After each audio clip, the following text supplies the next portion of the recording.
Greetings, game changers. This is Classic Games Redefined, and my name's Rich, and we're looking at an instructional video. We're going to change the game again. This game we're looking at is Splendor, and we're doing a solitaire variant, which is not part of the official game, so we're changing it that way. It's normally 2 to 4. It's a good light game.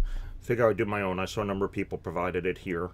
The idea that went into the theory in designing this is that you want to be able to have it move relatively quick. If Splendor were a very detailed game, I would add more detail. But the idea here was that's something that moves quick, provides challenge, and does it. I had an earlier version which I blogged about if I was making progress, but it just got to be too cumbersome.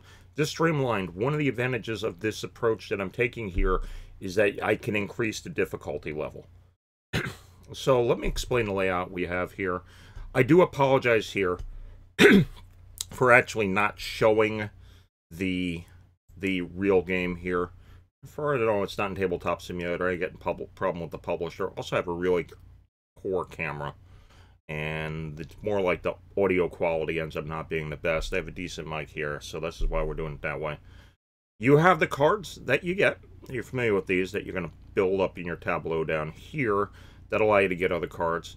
You have these. These are the face cards represent the nobles, and there's 3 of them dealt out. You have the chips that you get, because it's a 2-player game, there's 5 per side, including 5 of the yellow. And also, you may wonder, why is there a noble card over here? This is a handicapping mechanism that's added for play balance. While these cards here in the nobles that both you and a dummy player can get, the human player can get, this one is only what the dummy player can get. And I'll explain in a minute how it happens. It's very simple play mechanics. But you can handicap. You want to make it easier. You can make sure he doesn't have any. Or you can go ahead and take it. Mind you that there is 12 cards here because left over. You give them 2, maybe up to 3 or 4. And keep in mind, you doing that, it's going to get to be a nightmare level. So anyhow, we'll just start off with 1. I found out none ended up being too easy. So adding 1 adds a little bit more challenge. There'll be times where just the draw comes out. Simple. Anyhow, you play your turn exactly what it was, including claiming a noble at the end of the turn if you have the cards that match to get it. What you do here also is that you will take one of these cards, bank it for 2. I mean, for a gold thing, or take 2 of the same, so long as they're 5 or 3 different, and you can do that. You can also, by the way, make the game more difficult by reducing the number of these chips. But let's say, for example, I want to do this. I will take 1 here, and let's say I'll take a red. And I think that's brown. Somebody said it's black, but those are like the black and the brown ones. You take these 3. That's set up for a future turn, or I could have banked for gold.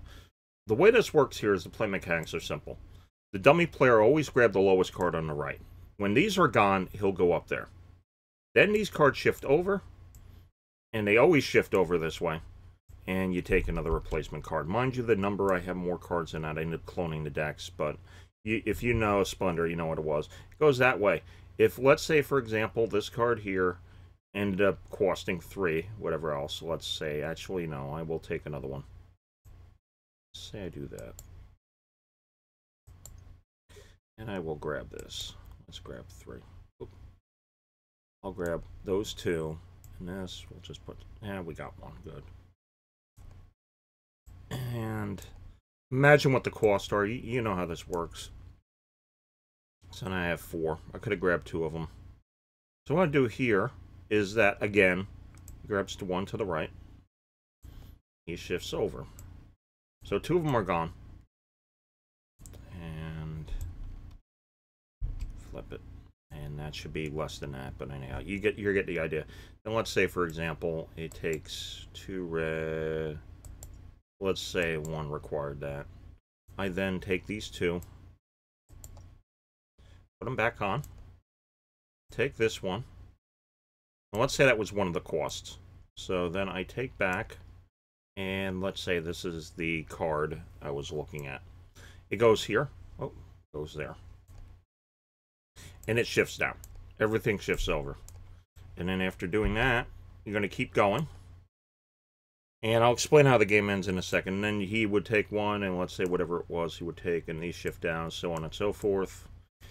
And you keep doing this till you as the human player get 15 points. 15 or more points. And once you're 15, your score would be 15. Once you go 15 or higher, your score's 15. Then you look and see what the dummy player had amongst the cards. The cards he's going to get are point cards here, and also these nobles. And let's say you grab that one. Remember that noble that was up here? You couldn't get it. You can play defense to prevent him from getting it. I shrunk them down because the noble tiles are typically smaller than cards. And let's see, you got that. A game ends. Let's say my score here was 15, and he had 12. I won with a score of 3. So that's pretty much the way this works here. And you can adjust by adding more or less nobles on top. I'd recommend 1 as the base one. And the object is to end up with a positive score. You keep playing till you get 15. And at that point, it's dependent upon what you as the human player does. And the one thing that happens is once these are gone, for example, then they're going to go up here, and then dummy player will keep ripping off those point cards there. So you have to manage it. It's a game of managing things here and trying to set it up so you can win. And if you want to make it harder, you just add more noble cards on top of the screen up here. So anyhow, okay, that's how you play. At least I'm showing you my version of how to play Splendor Solitaire. There are other ones. Feel free to tweak this as needed. As playtesting, you did more. I went through it a number of times, tweaked it, and came up with this revision. I understand as you play more, what's going to happen is you might want to find out things different. Hopefully it inspires you. And if you come up with a better version, feel free to post it or reply down on Board Game Geek here, whatever else, and do videos and stuff. So anyhow, that's the latest. Remember, these are just the basic chips that we have. And these are the gold chips that when you play 2, you get 1 down 1. I just try to get the colors to matches. So anyhow, and these probably should be brown, but some people said it's black. So anyhow, okay, that's the latest. I do want to thank you for watching. May your die always roll 5. And remember, don't hate the player, change the game.